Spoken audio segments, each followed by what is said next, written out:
So what's up mga idol? Meron nga pala tayong i-review. Isa sa mga pinaka-requested ng lahat. Walang iba kundi si Gatillo. At yung i-review nating kanta, walang iba kundi ang Tintantula. Kasi marami nagtatanong kung paano ko nga raw ba ginawa yung kanta na yan. Ang dami sa akin kasi nagchat-chat na, Idol, paano nga ba nagawa yung kanta na yan? Idol, ilang araw mo ba yan sinulat? Kaya tara, sabay-sabay natin panoorin. Let's go. Play na natin yan. Digital Creative Film. Shoutouts nga pala kay Rani Abordo sa videographer ko dyan. Yan nga pala guys, ayun yung church namin. Teka lang, post muna natin para ikwento natin yan. Yung verse nga pala dyan na sinabi ko guys, is napakaangas eh. Kumbaga, mantig sa puso ko. Kumbaga, lahat ng mga pinaggagawa ko, nag-backfire sa akin. Kumbaga, lahat ng mga katarantaduhan, kalokohan, kagaguhan, lahat-lahat nag-backfire sa akin nung napakinggan ko yung verse na yan. Yung magsiparito kayo at tayo magkatiwiranan, sabi ng Panginoon, di ba? Sa totoo lang guys, kaya ako nakuha yung verse na yan dahil napanood ko yung palabas ni Robin Padilla na Bad Boy 1. Doon ko talaga yung nakita na parang karinig na pagkarinig ko na pagkasabi ng pastor kay Robin Padilla dyan, talagang naantig din ako na parang tumatak na rin sa puso't isipan ko na parang, pwede to isama sa kanta. Kaya parang naging paborito ko siya kasi nga sobrang dami ko na rin talaga nagagawang kasalanan guys eh. Kumbaga, hindi ko na rin mabilang kung ano-ano na rin mga pinaggagawa ko, mga kalokohan. At ayun nga yung istorya niyan. Kaya Bible verse na yan nasama natin dyan sa Tintantula kasi nga napakalupit, diba? Na kahit gaano mang kaitim o kapula yung mga kasalanan mo ay kaya papultiin ng Panginoon na parang niebe. Kumbaga lahat ng sin natin, kahit gaano ka ba makasalanan, handa kang patawarin ng Panginoon. Walang imposible sa pagpapatawad sa Kanya. Kaya nasama ko yung verse na yan. Yan nga pala yung church namin sa Win Mandaluyong. Tara, pagpatuloy na natin. Kinuwento ko lang sa inyo para malaman nyo kung aware kayo bakit ko nasama yung Bible verse na yan, di ba? Dahil doon yun kay Robin Padilla. Napainggan ko yan doon. Let's go. Pandemic namin to sinut, guys. Ito ang unang pahina ng aking tunay na buhay na minsan ay pinangarap ko na rin maging mahusay na gumawa ng mga awit at malalim na tula kahit na palagi akong nilalait ng madaki na... Guys, kwento lang din, di ba? Ito ang unang pahina ng aking tunay na buhay na kung saan pinangarap ko na rin maging mahusay na kumbaga, nung nagsisimula ako, talagang gusto kong maging isang malupit na makata kasi nung napakinggan ko sila Glock 9, sabi ko, ang tatatas ng mga sinasabi nila, talagang malalim ko sa malalim. Sabi ko, gusto ko maging ganito, gusto ko maging ganyan. Kaya nasama ko yan guys kasi talagang lahat ng mga nangyari dyan, napagdaanan ko na. Balik natin ulit konti para maliwanagan kayo. Pinangarap ko na rin maging mahusay na gumawa ng mga awit at malalim na tula kahit na palagi akong nilalait ng madla. Nilalait ako ng madla. Muka, kahit na kinukutya, kumanta ko sa gitna kahit... Nilalait ako ng madla. Kumbaga, nilalait ako ng madla. Yung sinasabi kong madla dyan, which is, yung kaibigan ko yun. Siyempre, sa ibang term ko na lang ginawa kasi nga, pangit naman ko sasabihin ko, pati kaibigan ko nag-ano sa akin. Pero sa totoo lang, kaibigan ko yun. Kaso nga lang yung kaibigan ko medyo naano na eh. Siya yung nagsabi sa akin na hindi mo mararating yan, hindi ka magiging katulad niyan. Kasi may mga bata na nagrarap sa Taguig eh. Napakalupit. May CD kami nun eh. Kasi nung panahong listener pa lang ako ng mga rap, may batang dalawa na nagrarap taga Taguig. Lil Uno yata yun eh. May CD kami niya na nung napakinggan namin nun ng kaibigan namin, sabi ko, gusto ko maging ganyan. Tapos sinasabi ng kaibigan ko, hindi ka magiging ganyan, malabo. Kaya, ayun, nasulat ko na, kahit na nilalait ng madla, diba? Baga, ganun. Tapos tinatawanan din ako ng mga nasa paligid ko. Wala yan, parang wala lang sa kanila yung mga inaano ko. Kaya, ayan, tuloy natin, bakulik natin ng konti lang. Tula, kahit na palagi akong nilalait ng madla kinapalang ko ang muka, kahit na kinukutya, kumanta ko sa gitna kahit walang natutuwa. Di pa rin nadadala kahit ilang beses natalo. Iniisip ko na lang na ang Diyos sa'kin merong plano. Kaya di kumanta ako sa gitna kahit walang natutuwa. Kumbaga, sa isip ko nung kakanta ako kahit hindi nyo ako magustuhan, kahit di kayo matuwa, kakanta pa rin ako kasi hindi naman ako kumakanta para sa inyo, kumakanta ako dahil ito yung gusto ko. Kaya sinama natin yan sa lyrics natin, guys. Ngayon, alam nyo na. Tapos, tuwing kumukontest kami, lagi kaming talo, guys. Sa totoo lang, laging talo. Let's laki. Pero okay lang, sali lang ng sali. Tapos, palagi ko lang iniisip sa sarili ko noon, hindi ko pa to time. Baka hindi pa to yung binigay sa akin ng Diyos na mananalo kami.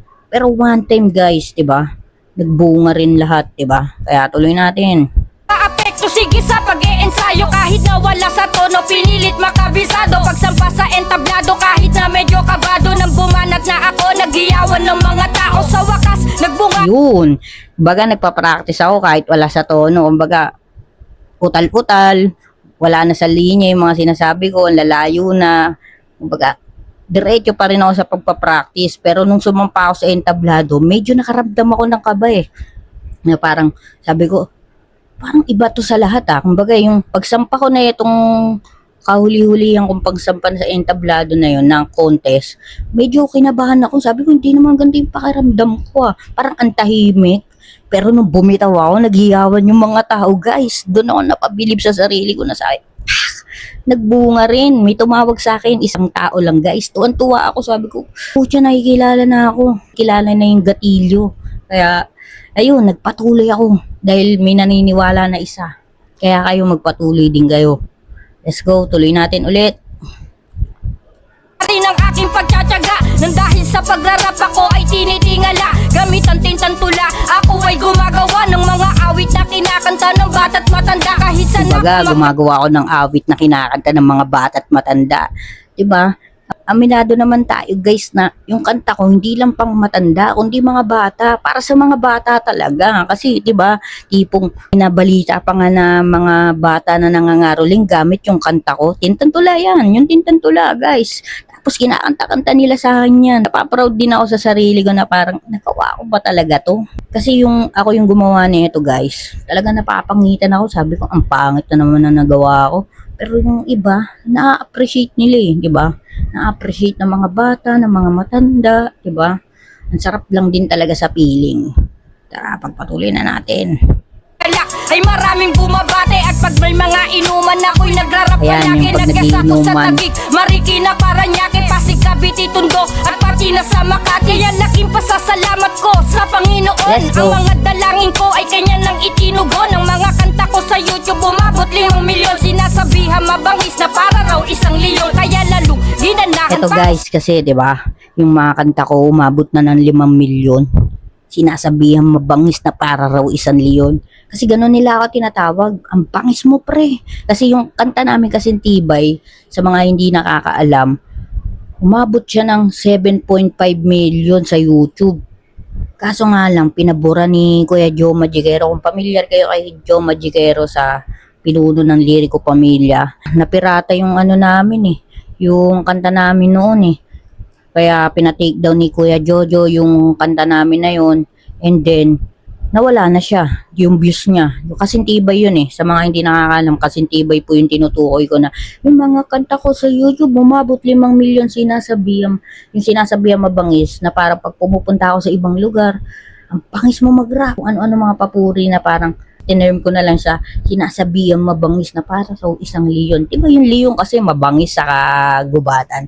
So, doon ko siya inalintulad, diba? Na mabangis na para raw 1 leon. Kaya, bawat letra na sinasabi ko dyan, talagang pinag-isipan ko yan. Hindi ko siya sinulat ng isang araw lang. Siguro pag tinatamad ako, kasi isang diretso yan, walang chorus yan guys Diba? Hirap din kasi gumawa niyan ng isang diretso lang walang chorus. Di katulad na may chorus, may pahinga ka, diba? Yan dire-diretso kasi yan Kaya hindi ko siya isang araw ginawa, kundi pag tinamad ako, pagpalibang ko, sabay sulat ko uli. Ganun lang guys. Tuloy natin. Sa pagsusulat, makagawa lang ng mga awit, okay lang kahit Lagi puyat, akong kahit puyat magana ang kamay ay hindi yan, that's iniinda. Di pa rin humihinto kahit ubos na ang tinta. At hindi katagalan ng panahon ay nag-iba. Marami nang nagtataka kung ba't di na kumakanta. Biglang nawala sa industriya na parang isang bulan. Ayan guys, eto na yun. Kaya ako nawala na parang isang bola sa rap scene. Kasi nga, Simula nung nagkaloko-loko kami, nagkahiwalay-hiwalay yung liriko pamilya, nagkanya-kanya kaming buhay. So ako, sabi ko wala na to. Tinigilan ko yung rap, tapos nalihis ako sa ibang landas. Which is yun nga yung mga masamang gawain, yung mga addictus, nagsasyabam ako. Kaya minato ako dyan sa mga syabam-syabam na yan. Alam natin yan guys. Doon ako naligaw ng landas. And then, na kahit wala akong pera, nakakagamit ako. Kasi nga, kilala ako bilang Gatillo. Kahit San City, guys, nakapadpad na ako sa pamamagitan lang ng pangalan na Gatillo dahil idol nila ako. Baba rito, libre ka syabam dito. Gatillo ka di ba? Baga, yung pagka-fame ko, nagagamit ko sa pagkaganon. Mali naman talaga yung ganon. Pero, ayun, doon ako nalulung. Kahit San City, napapadpad ako dahil sa syabam lang, di ba? Si Gatillo bumaba dito, parang magsyabam lang, ya. Ayun yun, kaya nawala ako na parang isang bula. Diba? Tuloy natin.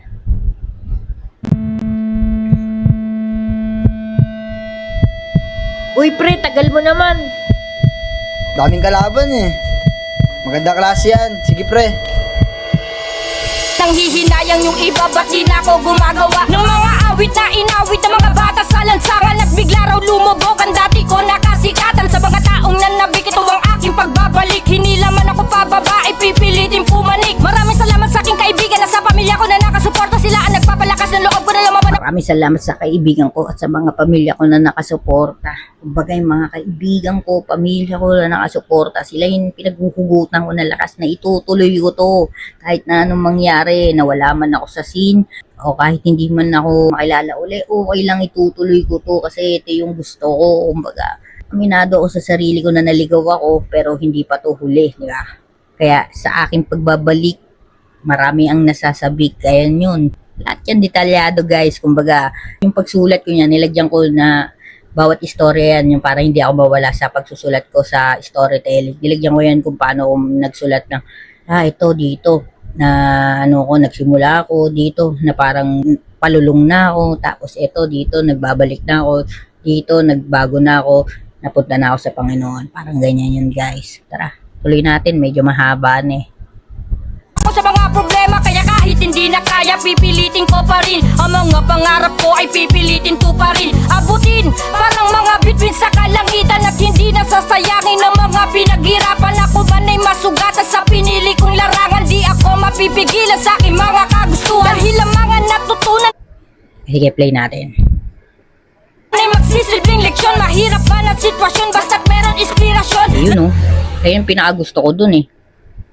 Sitwasyon ba? Kumbaga di ako mapipigilan sa akin kumbaga wala makakapigil sa kagustuhan ko. Kumbaga, ito gusto ko eh. Bakit nyo ang pipigilan? Dahil yung mga natutunan ko ay magsisilbing leksyon. Mahirap man ang sitwasyon basta't meron inspirasyon, di ba?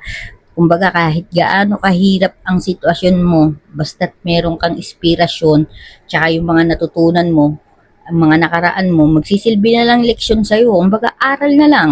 Aral na hindi mo na dapat gawin ulit kasi nga, 'di ba? Pina-realize na sa iyo kung gaano ka Kaya aral na lang 'yon, 'di ba, guys? Kaya tuloy natin. At meron inspirasyon na nagpapalakas ng loob na makipagsabayan sa hamon ng buhay ko na puno ng kalungkutan. Di nyo na yata naaalala kung sino ako. Sa bagay marami na ang nagsisikatan sa mundo, kundi mo, 'Di ba? Di nyo na yata naaalala kung sino ako sa kasi nung pagbalik ko ng rap scene, guys, sobrang dami na ng rapper na sikat ngayon.